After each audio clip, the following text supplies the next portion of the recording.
Hello, this is Counterattack, and this is part 3 of the Great Goblin Raid. We're still in year 1, but it's autumn. Before I get going, let me go over some errors I've made.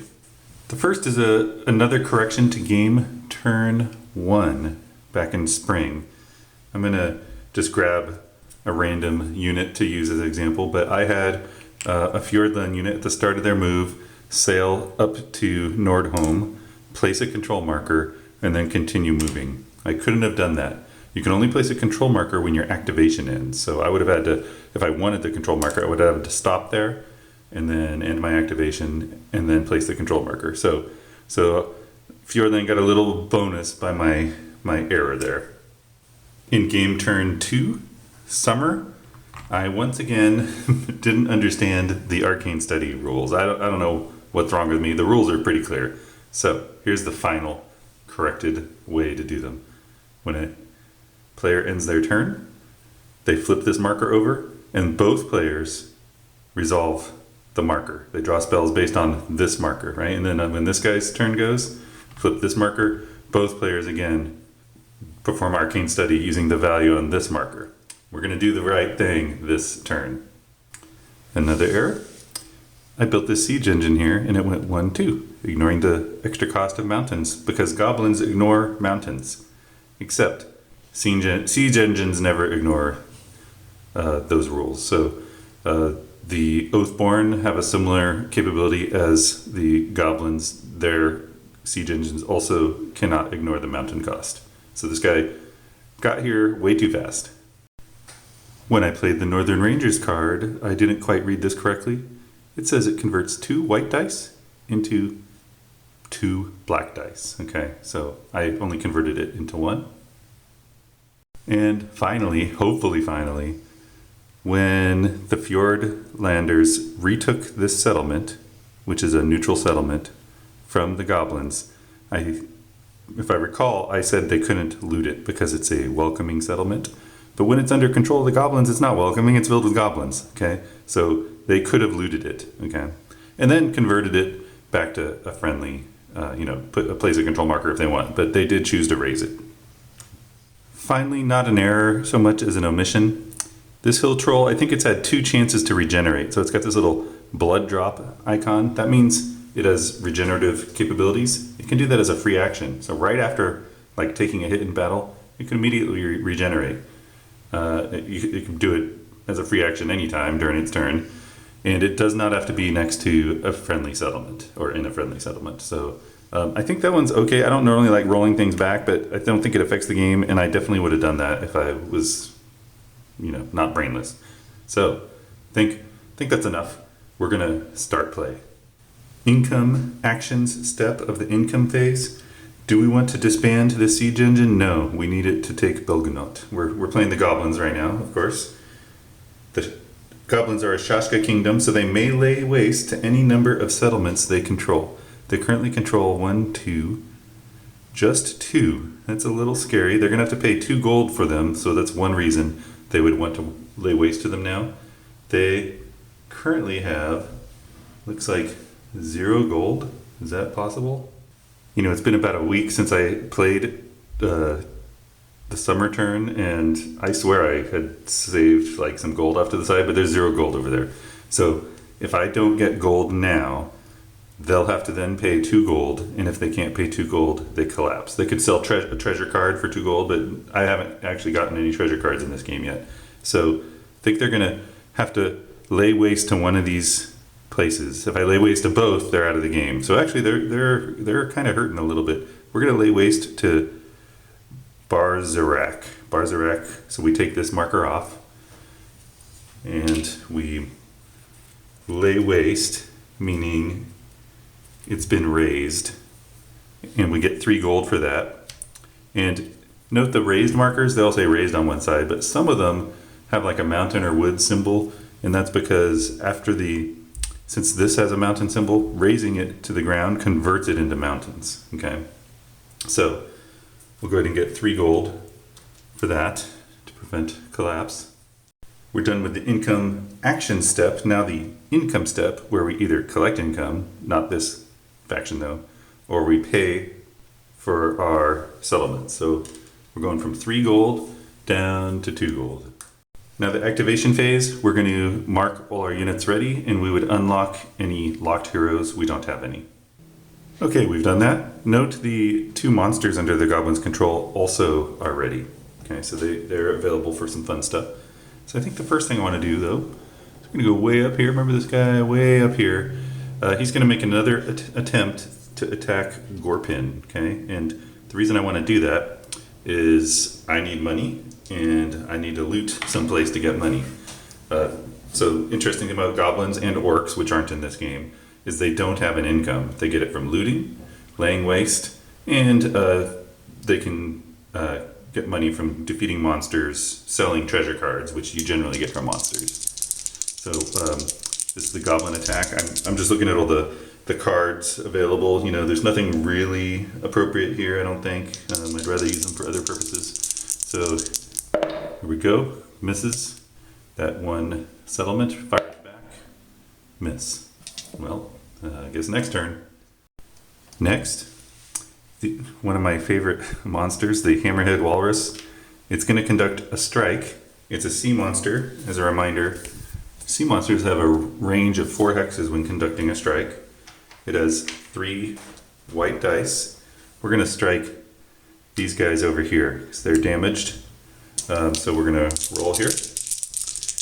And I don't see anything the enemy can do about this. We got a hit. So that's going to do a hit against the leader or the underlying unit. If I killed the underlying unit, the leader would be left behind. And then all a goblin has to do is walk in there. If you walk into an empty leader with an army, it's destroyed. So I guess, unfortunately, Astrid is dead. And let me mark this like this. And to prevent me from thinking she's still alive, like I did with another hero, I'm going to discard the card too. This monster is spent. I'm now seeing that controlling monsters is kind of like controlling artillery or something. So I've been sort of ignoring the monster layers, thinking like, I don't know, that they're not worth my time to go to, but maybe they are. In reaction to that attack, I'm not even sure it even, there's no reaction even needed to do this. It's just, I'm going to cast a cantrip. This is Fjordland. They're going to cast this cantrip. A cantrip, just as a reminder, it's a kind of magic. The kinds of magic are spells, blessings, and treasure. And amongst those, some are cantrips. Things that are cantrips can be cast on anyone's turn. Things that are not cantrips, only on your turn. So this is a cantrip. We're going to cast Hawkeye. It has to be cast within 1 range of a ranged unit. And we can do a strike with 2 dice against a stack, monster, or garrison. Okay, so I'm discarding that spell. We have a ranged unit. I know he's going to die from this marsh troll, so I better wake up, and I'm going to do a strike on the marsh troll. Looking at spells to see if there's anything worthy of doing. I don't think so. Here comes the marsh troll strike. Well, that's too bad. So they fired on the marsh troll with that Hawkeye. Now, since I'm playing this, I already knew I was going to try to do this. The marsh troll has a range of 1, being a regular monster. Here we go. 1 hit. These rangers, unfortunately for the Fjordland, are dead. I'm kind of thinking this is the beginning of the end for the Fjordlanders, but we'll see. We'll play it out. So let's activate this hill troll. It's going to cruise down here, attack the free holders that are occupying the raised settlement of Seakirk. So just a reminder, the combat sequence. So first we do battle magic, where both players play magic cards. So the keyword magic, I haven't really grokked this until recently. So magic cards are spells, blessings, and treasure. Okay, and so first the attacker may play magic cards, so any of those. Okay, then the defender may play cantrips, so only magic cards that have the cantrip symbol. Then the attacker may play cantrips, only magic cards with the cantrip symbol. So in step A, they can be cantrips too. It's cool. It's just there's several phases of casting. Then we decide if it's an ambush, depending on the stealth capabilities. Then we roll. Battle magic's over. So we can't cast any spells outside of battle magic phase of combat. Once battle magic ends, then we can cast spells as if it's just the regular part of the game. Then we do the results. So just clarifying there. So let me see if anyone wants to do battle magic. I don't see any capabilities really that matter. The Fjordlander's only spellcaster is way down here, and most of their cards, all their cards, are spellcaster cards. Similarly, there's no goblin hero on the map, and they have one blessing that could be cast. Everything else has to require a hero, so they better get a hero soon, right? So let's do this. I'm belaboring this. So the hill troll moving in. Got one potential critical hit. Finally got a critical hit, so 2 hits.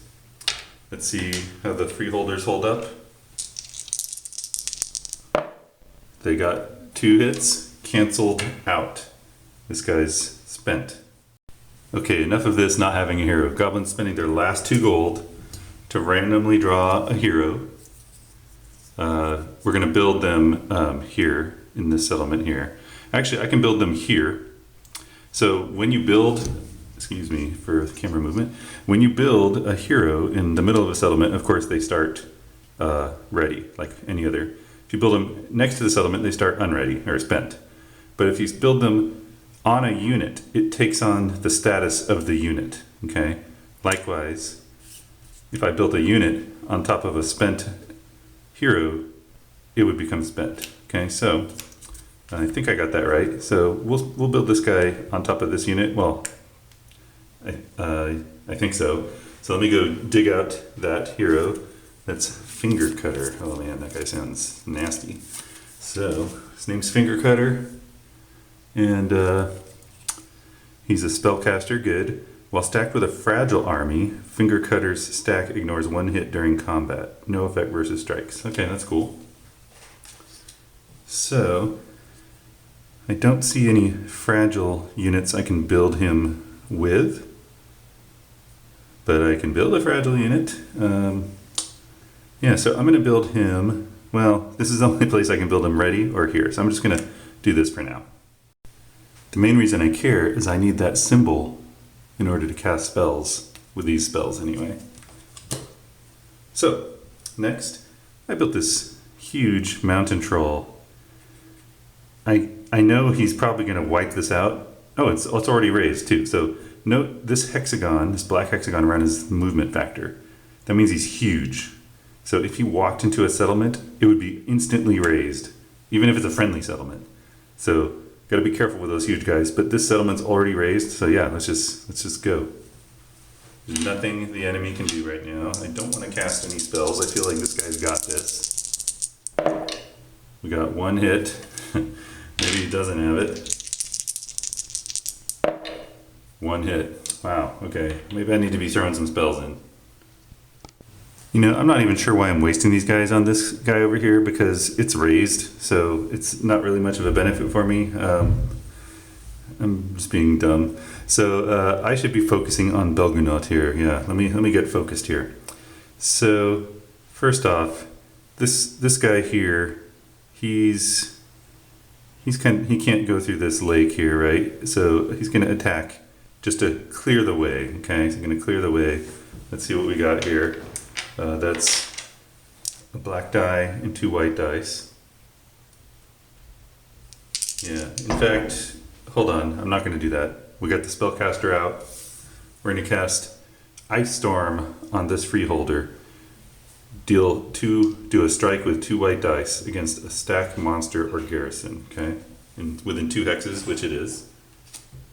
So let's get that going. Got the strike. Bam. Okay, that's better. Now this guy can come down like this.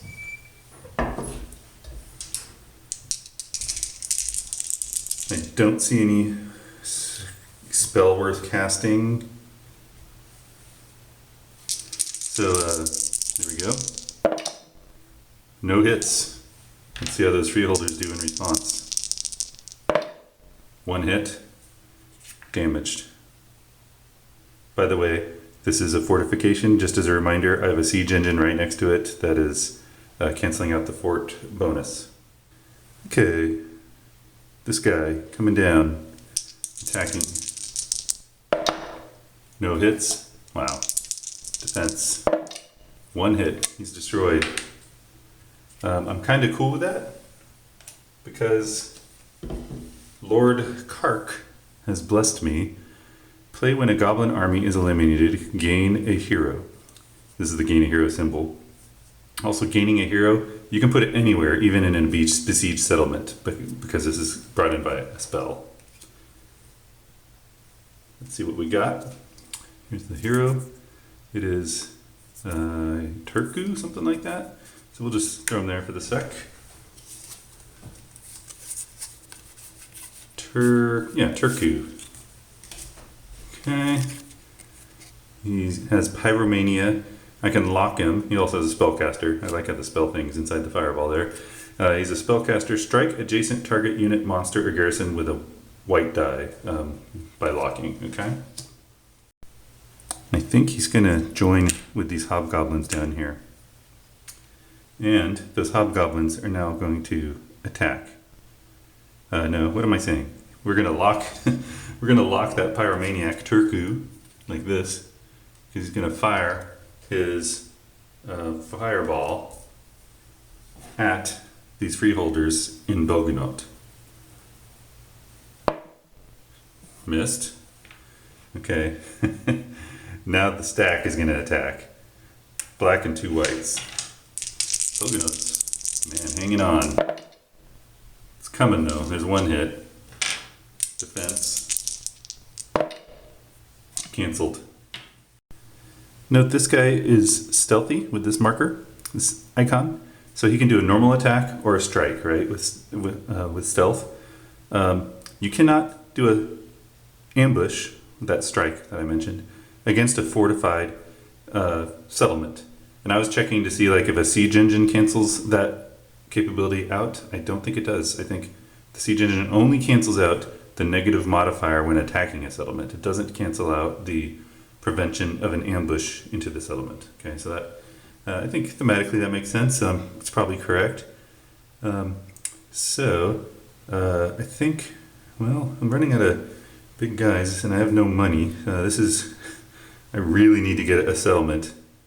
Yeah, maybe I need to, you know what, I probably should attack a monster lair? I don't know, I have no money. Yeah, this is tough. Let me think about this. So I can attack this monster lair. If I defeat the monster, it'll give me some gold. But if I don't defeat the monster, it joins the Fjordland side. I think Belgunot's my main. Just focus on Belgunot, and I wasted these guys. I should have used them on the assault on Belgunot. Okay, so we're gonna bring these goblin. Well, what do we have here? We have hobgoblins up here. Okay, so these guys are gonna go 1, 2, 3, attack here.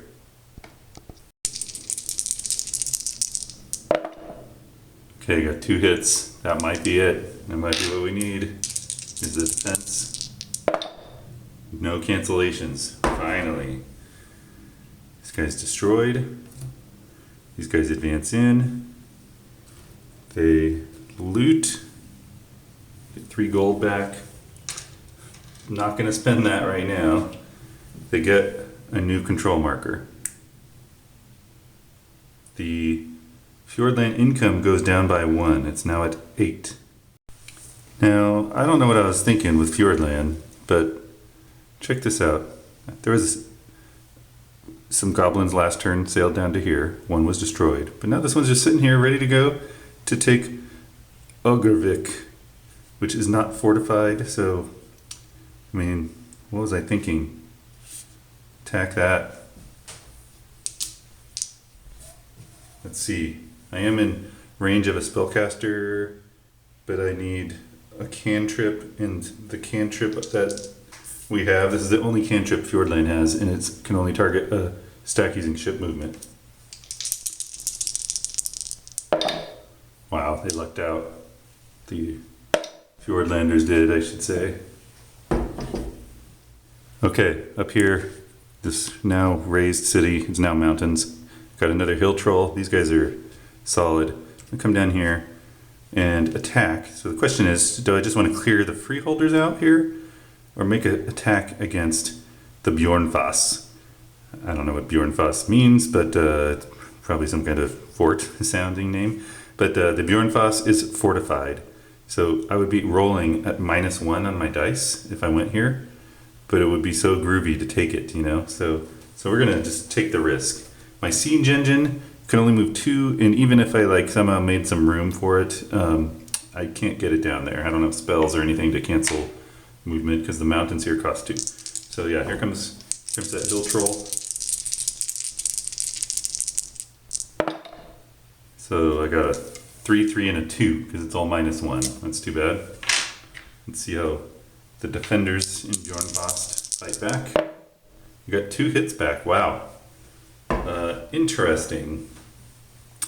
So this guy can regenerate. Like if he took 1 hit, bam, he could then instantly regenerate if he wanted. There's even an example in the rules about that.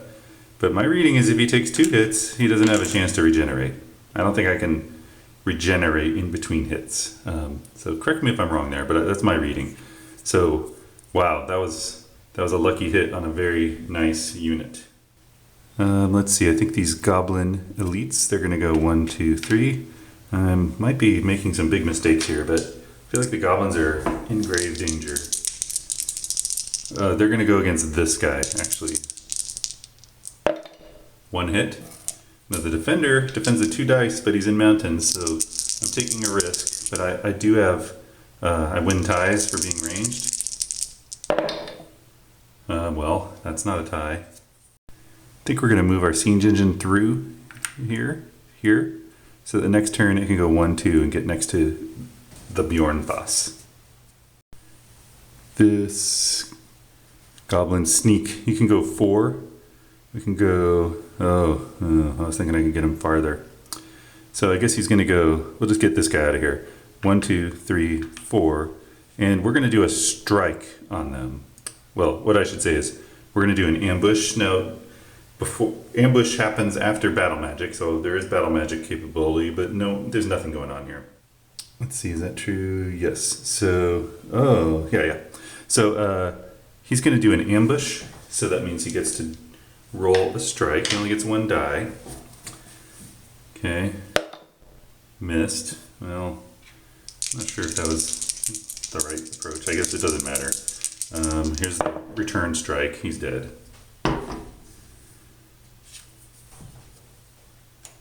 Okay. Do I have any guys left? I think everybody's moved. That's quite concerning. So I have 2 gold left, and I have I have 2 settlements. So I'm going to spend one of my 3 gold. Sorry, I have 3 gold left. I have 2 settlements. I'm spending 1 gold and keeping 2 in reserve to build a goblin warrior. And we're going to put him in High Garden so that no one can just waltz in there. I think that's it. Wow, goblins petering out. They really need to maintain like raiding and I suppose attacking monsters to gain income. Are you ready for this? Are you ready for me to do it correctly? Here we go. Goblins turn in. Flip this.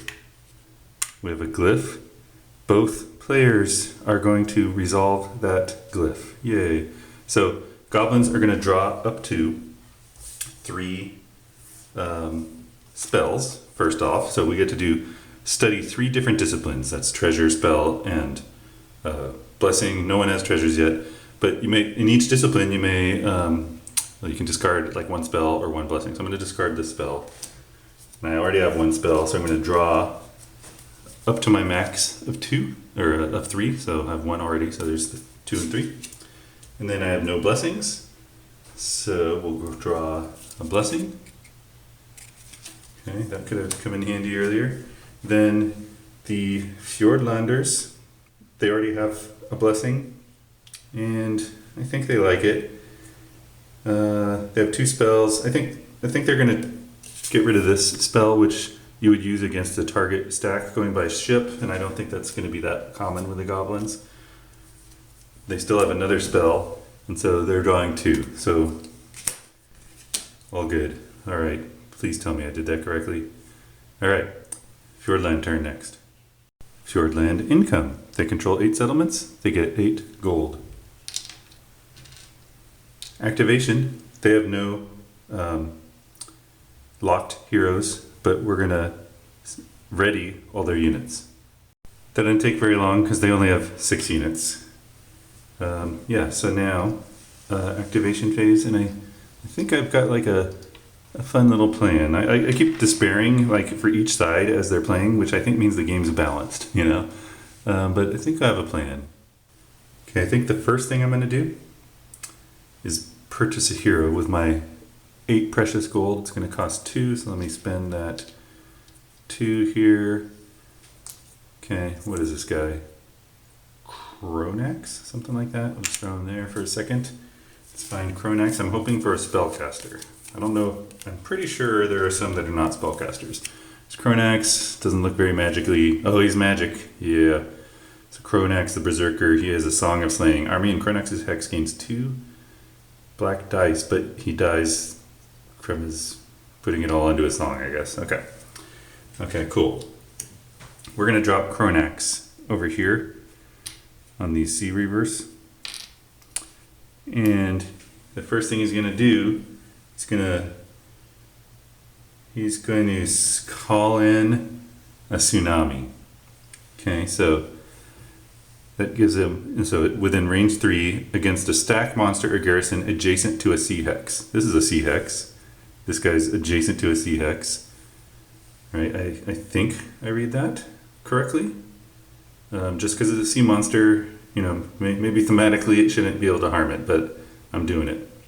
So, yeah, so, and it says I can optionally discard a spell to add 1 to the strike. Let me see if I like that. This is like a critical hit booster, looks like. I'm just going to discard it. I don't think I need it. Okay, so we're going to do a 3, use that tsunami to wash that walrus up onto the shore. Got 2 explosions. I mean, there's no point in rerolling. You just need 1 strike on a monster. So we've killed this monster. So we do get the gold, because that got washed up on shore as well. So it gives us 3 gold. Now normally when you defeat a monster, you also get a treasure card, but this is a wandering monster. It's not in its lair, so it doesn't have its treasure. Okay, so but it's gone. We return the monster control marker to the goblin board. We put this back into the monster cup. So that was just a free action, casting a spell. So now this guy, watch this guy. He's gonna be fun. First off, he's gonna say, "I don't want to control this place anymore." So we're gonna wait. Is that true? Yeah, I just want to eliminate any possibility of someone getting a place. So he's gonna say, "I don't want to control this anymore." Okay, so he's given that up. We're gonna reduce income to 7. That raises it. Okay. Oops. I guess I could use that. Raises it, and we don't get money or anything for that. So we're just tearing down the city and leaving. Now he's going to do his move of 2. 1, 2. He's going to do his free action as a Fjordlander to sail up to 3 plus 2 for his bonus as a Fjordlander, so 5. So we'll sail up here into, what's this place called again? Gorpin. Sailing into Gorpin, continuing with our action. We're going to attack those goblins with a black and 2 white dice. The enemy only doesn't have any cards that can help here. So what I say, a black and 2 white dice. Yeah, this is what I think makes the game neat. There's a lot of things you can put together to just make some cool moves. Yeah, see if there's anything else I want to do. No. So we got 2 hits. Let's see if that 7 is critical. No, so 2 hits. The goblin, well, he could hit back. He could hit back with 2 and cancel both out. He does not. So he's dead. So that's quite a blow to the goblins. I never know who's winning. Then The question is, do I raise that city? It's welcoming, so I can't loot it, but I could put a control marker, remove it, and then it's now raised and can't be looted by the goblins. But I'm inclined to take it. So we're going to take it. My income goes back up to 8, and we can hold on to that for a bit.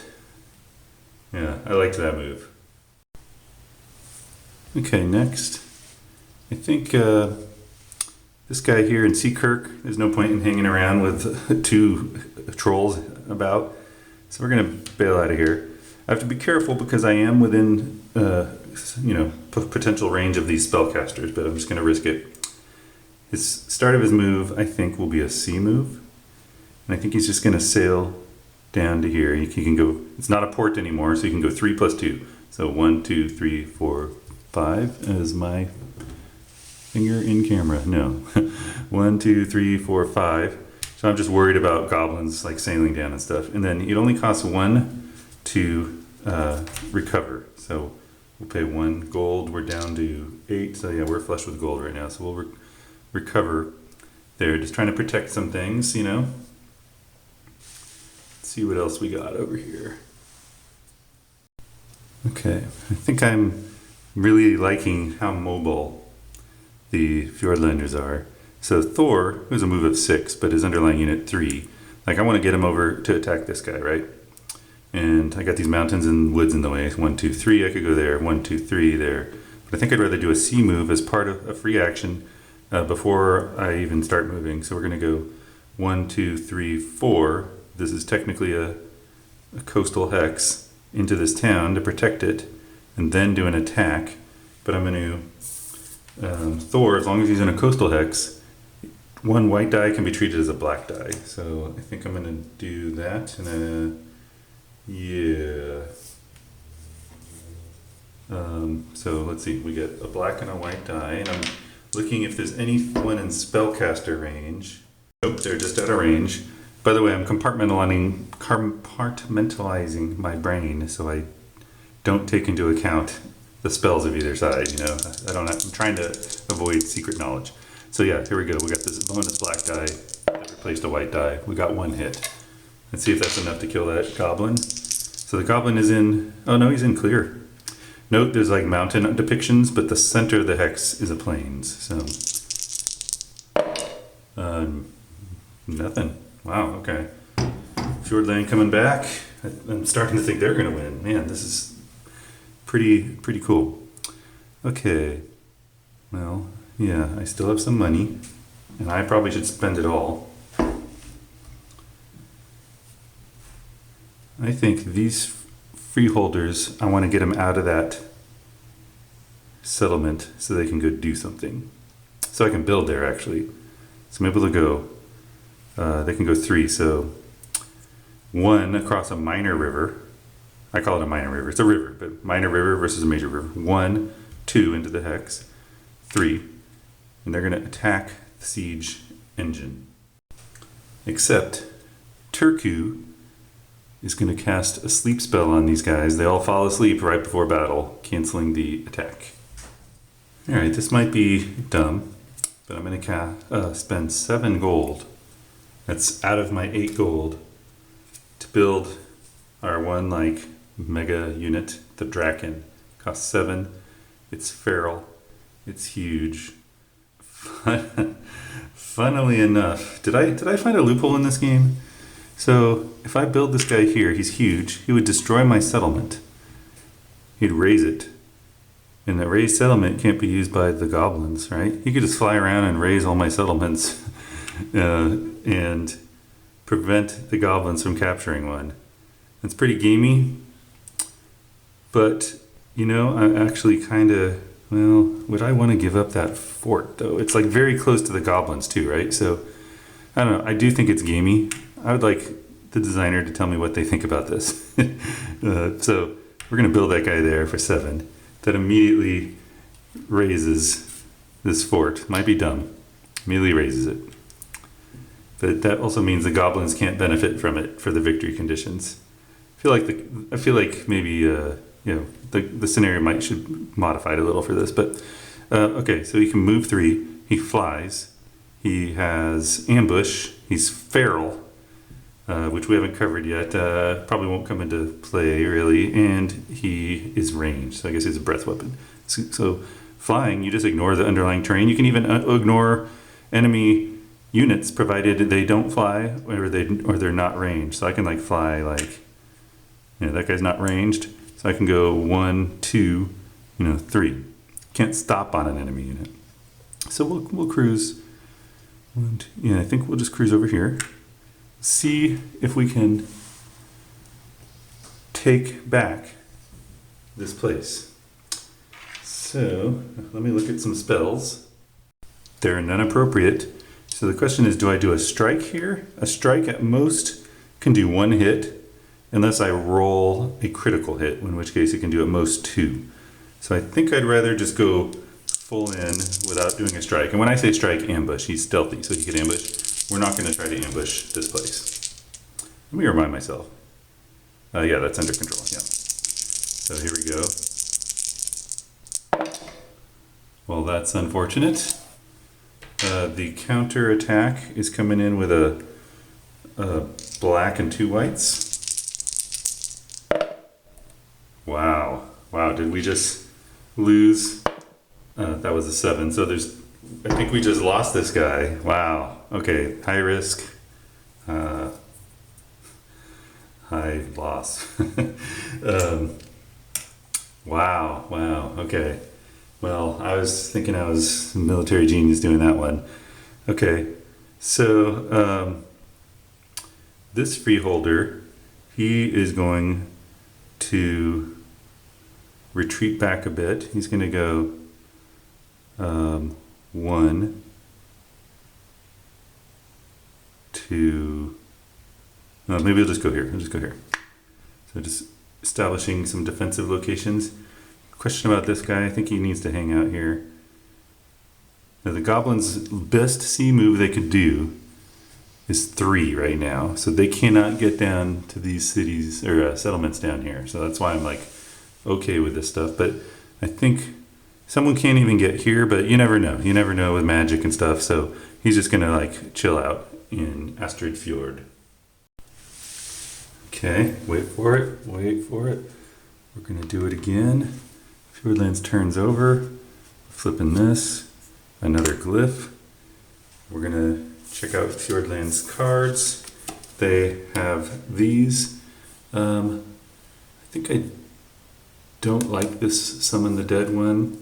So we're gonna discard, so we get to draw up fully on these, 3 of these and 1 of these. We can always discard 1 of these, so that means I can draw up to 3. And then this one, I kind of like that, though it's for my turn. I'm going to discard that too. Okay, so I'm trying to get sort of defensive blessings and spells. So there's 1, 2, 3 for the spells. Interesting. That's kind of interesting. Okay, and then here's the blessing drawn. Now for the goblins. Yeah, that could be potentially cool. That's interesting. I think I'm going to keep those, so I'll just draw 1 spell, so I have 3 spells. Okay, the season is over, and I think we'll go ahead and process winter in this phase. And by phase, I mean video. So we can go ahead and reveal these. So we place the autumn marker here since the game is not over. We put it back. Okay. Then we remove all defeated monsters from the map. So I feel like the monster that was here may have had to stay on the map. I'm not going to check the rules, but I think it's generally for when you defeat a monster in their lair. You keep their marker in the lair to indicate the lair can't be used again. So I think that's more what it is. So you'd like clear out layers that have been explored, we'll call it, yeah. Then right now you can sell treasures if we had any. We don't have any, but there'd be 2 gold per treasure. If you have 2 treasures, if you have more than 2 treasures, you have to sell down to 2. Now I'm going to do this off camera, but all the decks get reshuffled. Okay, So that means spells that have already been cast, that have been sort of out of the game, are coming back into the game. And then we advance the season to spring. Okay, and I'm going to go, I think we'll probably do this at the beginning of the turn, but I'm going to go ahead and we're back to having 3 markers. I'm going to randomize them off camera, put them back, okay? So thanks for watching this far, and I'll see you in spring of year 2. Thanks a lot.